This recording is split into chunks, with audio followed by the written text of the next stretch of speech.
Lateral violence is something that a lot of our communities yarn about, and they say that it really affects us. So I think it's important to understand that lateral violence can be seen in many different ways. It could be yarn carding about someone, it could be showing jealousy, running someone down, talking behind people's backs, a lot of like family violence, because that all comes from trauma. It comes from fear. So I think just being aware of lateral violence and how that's affecting our participants to come and engage in something like this. Sometimes it's really associated with a lot of shame as well, like who are they if you're coming to get help, and if the rest of the community are really struggling with whether it's addiction, change management, whatever it might be. But just understanding that sometimes that is a big step to come in, because not only are they taking those brave first steps for themselves, they're also got to put up with the community who are, not on board, but understanding that it's not their fault either. It's just the way that, a lot of our people have been programmed. It's a way that, it's trauma. But what we want to do is, as facilitators, is to kind of flip that and to encourage lots of positive dialogue within the groups. And the opposite to lateral violence is lateral love, and that's just showing that within the groups, showing that this is a safe space and demonstrating it through the way that we facilitate our programs, but importantly empowering our participants that come through as well to not be ashamed of the fact that they're trying to get healthy, not to be ashamed of the fact that they want better for themselves and their communities, and we want to turn that into empowerment. And that sometimes it just takes one brave person to step forward to make that positive change. And I know that that's something that I've experienced, and I've got nieces and nephews and community members now, looking at me and where I came from to see some of the things that I've achieved and things that I'm doing now, and they be like, well, if Auntie Kai can do it, then so can I. So I think they're the yarns, through our yarning, through all the different stages of yarning throughout that program. That's what we want to do. We want them to feel the fact that, yes, we're understanding that lateral love is there. We're understanding that lateral violence is a fear and it's happening within our communities. But we want to give them skills, tools, resources to break through some of those things. And eventually what they start to do is they start to feel empowered. They start to feel the difference within themselves. And from what we hear from a lot of our participants and people that have come through the program is that their community starts to look at them in a different way. They start to look at it from a strengths-based, and they almost become idols within communities, because you reflect on all the change makers and activists and people that have stood up to break those cycles and work towards positive change. They had to work through all this as well. So we bring a lot of these yarns into our program. We understand that they're there, and sometimes these are the things that our participants kind of know that are there, but we don't really have the opportunity to yarn about it. So for a lot of our mob, it is things like shame, lateral violence, stigma, intergenerational trauma. So we allow this safe space for it. But then what we do is, as facilitators, we draw on the strengths of the participants in the room. We remind them of their strengths. We allow them to reflect on things that have worked for them in the past and give them the tools and resources to create their path and focus on their next steps.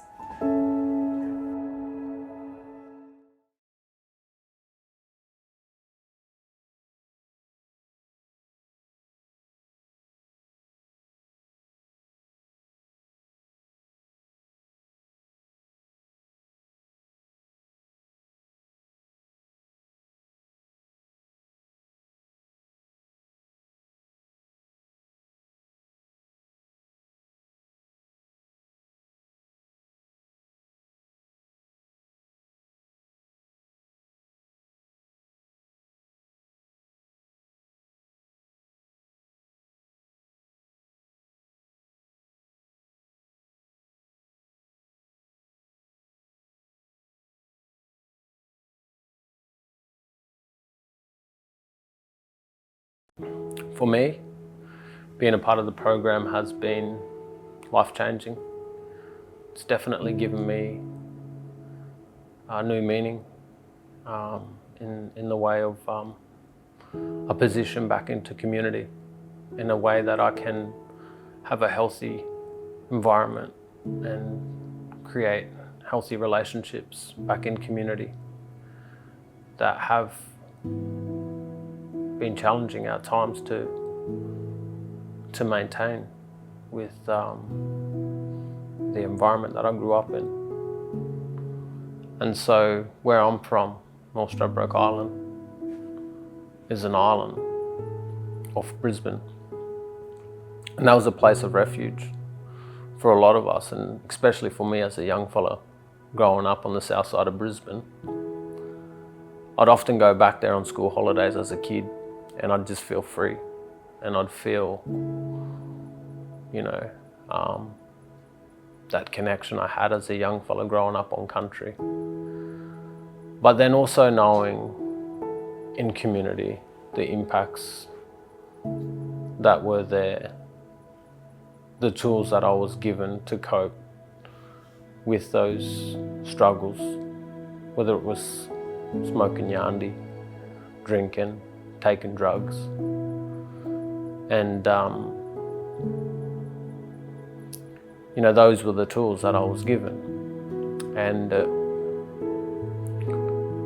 it wasn't until I went away and I first met Smart Recovery, and then when I got out of my addiction retreat and I had to leave my community because I was sick and tired of going back to those old coping strategies, and I had to leave my home and